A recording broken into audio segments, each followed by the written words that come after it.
My brother demanded that I make my house child free because he didn't want to see me take care of another man's responsibility.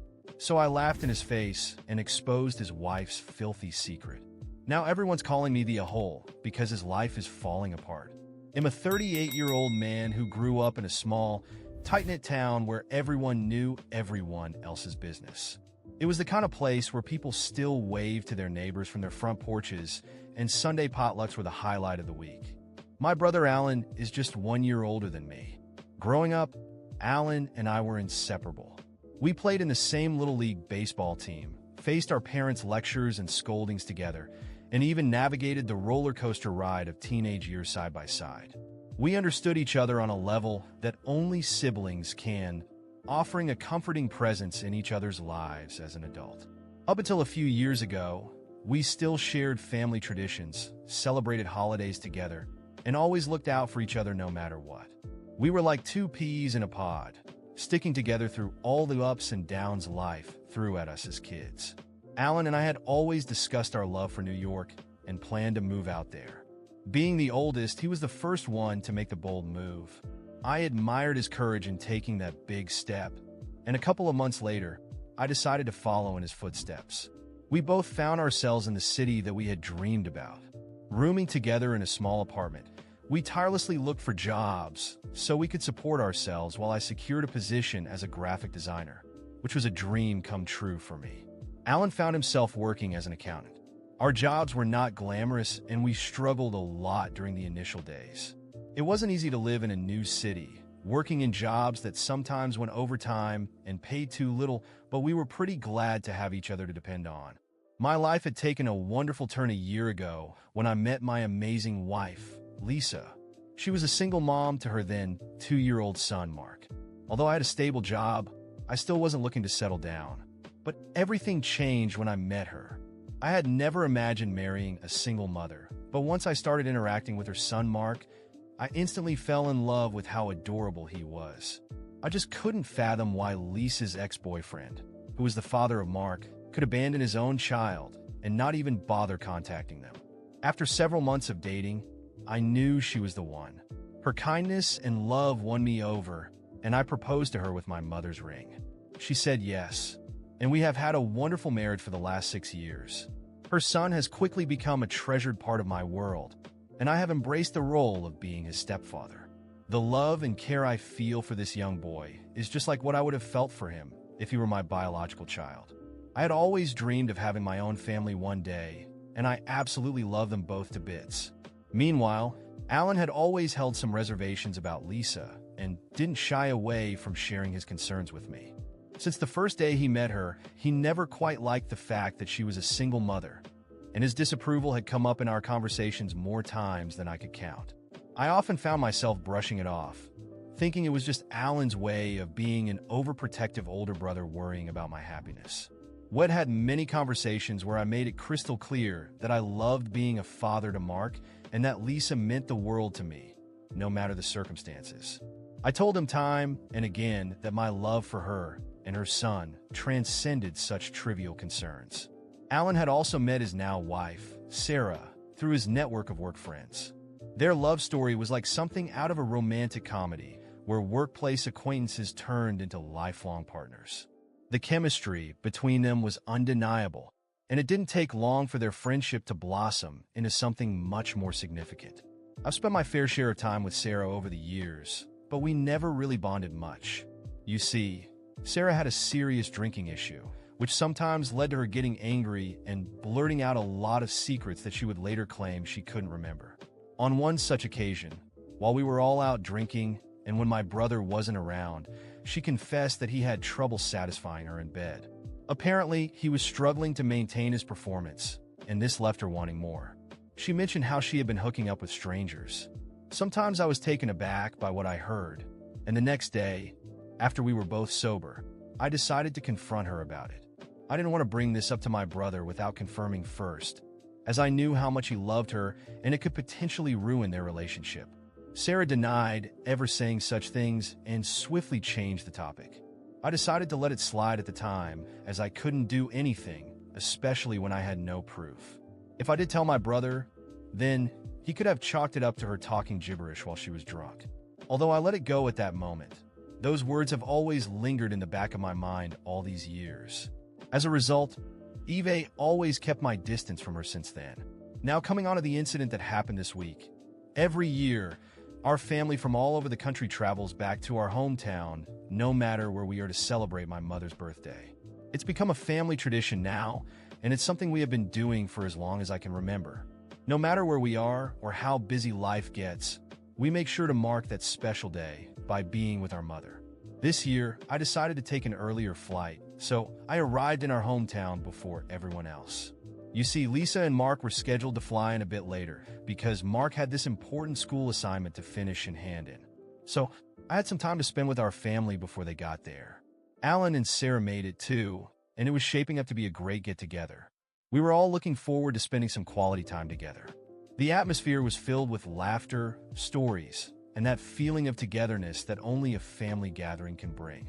Just a few days before my mom's birthday, I drove to the airport to pick up Lisa and Mark, even though we had only been apart for a few days.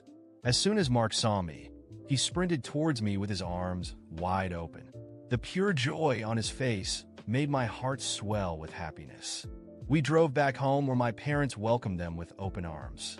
Mark had always been a favorite in my family, and my parents treated him like their own grandson. In fact, my father had even spoken with me this time about having Mark spend holidays with them, so he could learn valuable skills while helping out on our family farm. Of course, my father would pay him for his work, but it was also about teaching Mark important life lessons. On the other hand, I noticed that Alan didn't get up to greet my wife and son. Sarah, who was helping my mother out in the kitchen with the preparations, rushed to hug them. I thought maybe Alan was just tired that day from helping around the house, so I didn't pay it much mind. The big day arrived, and we had all worked hard the night before to make sure everything was ready so my mom wouldn't have to lift a finger on her special day. Our close relatives and my mom's old college friends started showing up, and everything was going great. Some of the guests had children of their own, and I introduced Mark to them. The kids quickly ran off to play around our farm, shouting and having a good time. We gathered to have lunch, enjoying the well-cooked meal, when suddenly we heard Mark scream. Lisa and I rushed outside to find him on the ground with scraped knees. It turned out the kids were playing on the swing, and as kids do, someone had given him an accidental push. The entire group had rushed outside as well, looking concerned. That's when Alan, out of nowhere, said, "Well, if he was really your son, he would know that men don't cry over little things like this. Why are you even taking care of some other man's responsibility?" Everyone fell into an eerie silence. Blood drained from my face as I couldn't believe what my brother had just spoken. My parents stared at him wide-eyed, horrified by what he had said. Lisa, meanwhile, looked like she was on the verge of tears as she tended to Mark's wounds. My anger was boiling over, and for the first time in ages, I had an urge to punch my brother standing up. I couldn't hold back, and I spat out, "What would you even know about having a child of your own? You struggle with erectile dysfunction, and this is why your wife cheats on you." I saw my brother's face change color, and he looked like he had been punched in the gut. Sarah looked around, embarrassed. I smirked and quickly scooped up Mark, who was still crying in pain, to make my way inside.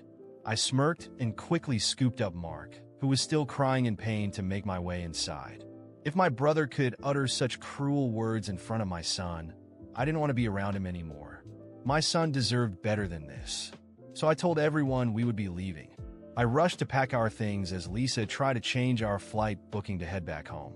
Thankfully, the airline accommodated our request to change our return dates. I went downstairs to talk to some of the guests so I could tell them goodbye before we headed to the airport. Some of them understood my sudden departure and let me know that I was doing the right thing. My mother, however, was doing her best to convince me to stay and let go of the situation. I told her it would never happen until my brother apologized for his insensitive comments about my son. After leaving my parents' house with Lisa and Mark, I tried to move on with my life, but the resentment over Alan's words still burned inside me. What bothered me the most wasn't just what he said, but what it represented. To him, taking care of Mark was humiliating. And worse, he threw that in my face in front of the entire family.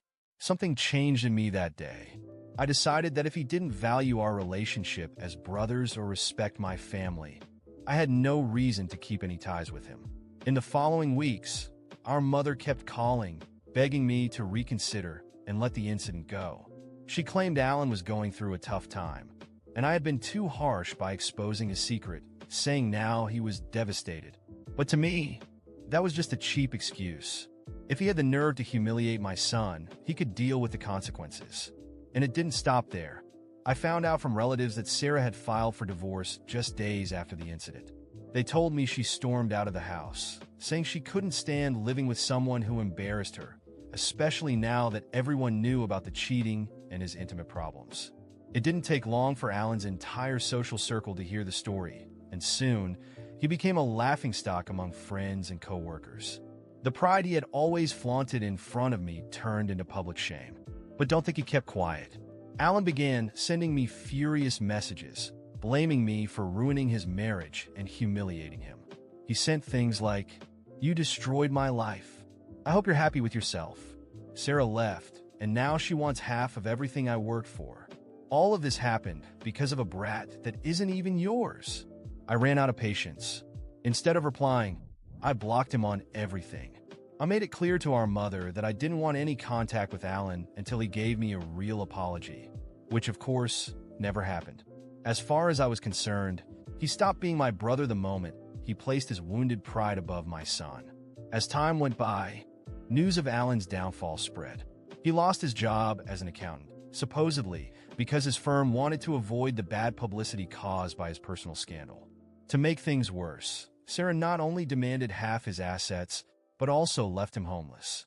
Alan had to move back in with our parents, who were trying to pick up the pieces of his life while pleading with me to forgive him. And then came the ultimate irony. A few months later, my mother called, saying Alan was in serious financial trouble and needed help. He was broke, jobless, and Sarah had taken nearly everything. And guess who they expected to help him?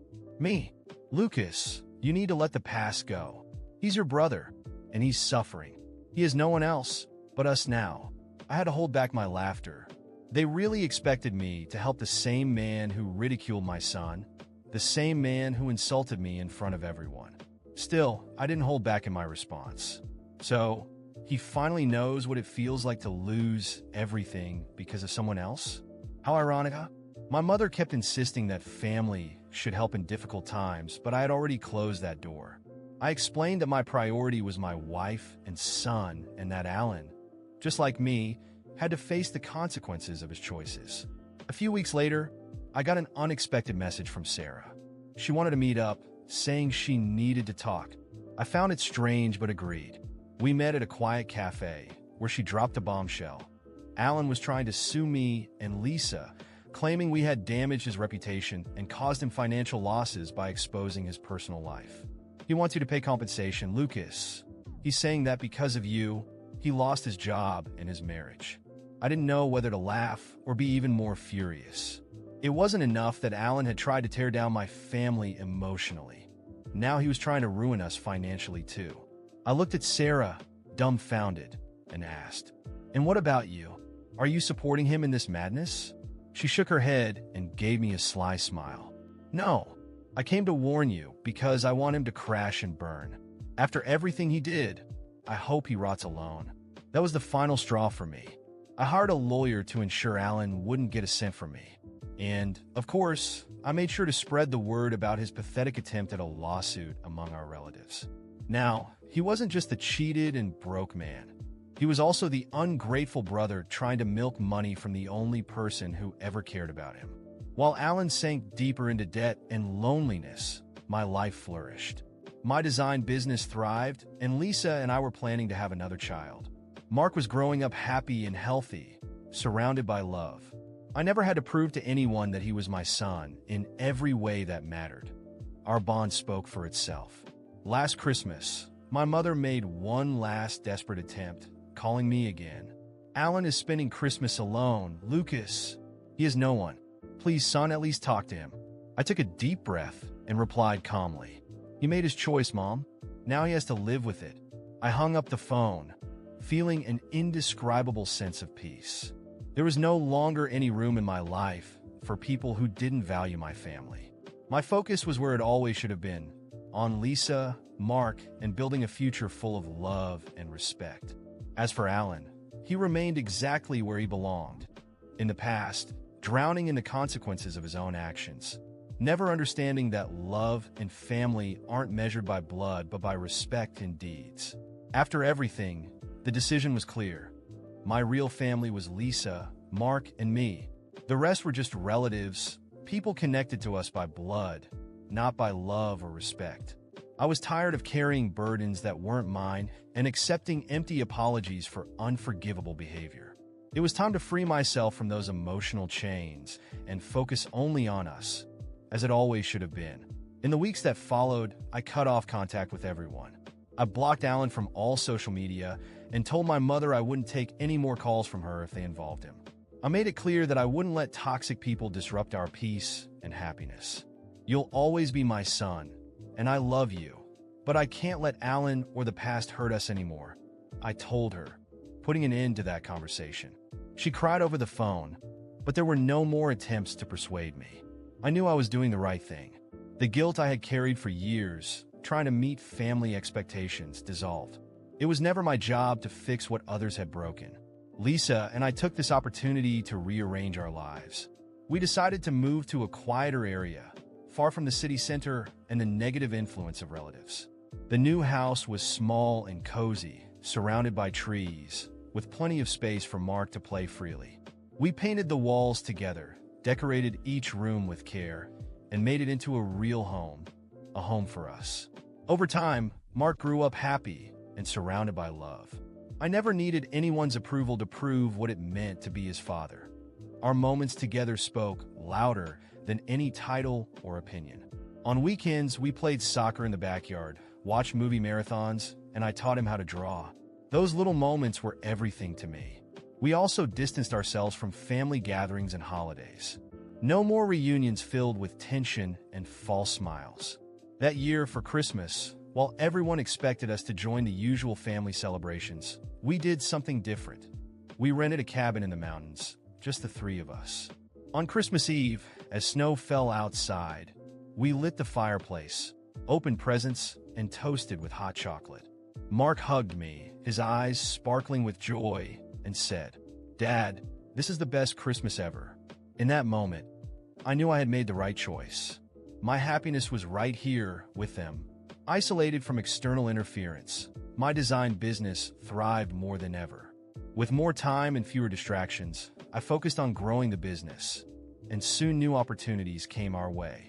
Lisa was also flourishing, returning to her studies and launching her own online store, something she had always dreamed of doing. As the years passed, we achieved things we had only dreamed of. We built a stable and comfortable life without relying on anyone. Mark grew up knowing that family isn't just about blood, but about who stands by you during tough times and loves you unconditionally. I taught him that he didn't need to live up to other people's expectations. He just needed to be an honest and respectful person. Occasionally, there were attempts to reconnect. My parents sent messages trying to restore some kind of relationship, always bringing up Alan, as if I owed him something. They told me he was spiraling out of control, deeper into his own mistakes, and desperately needed help. I read those messages and deleted them without replying.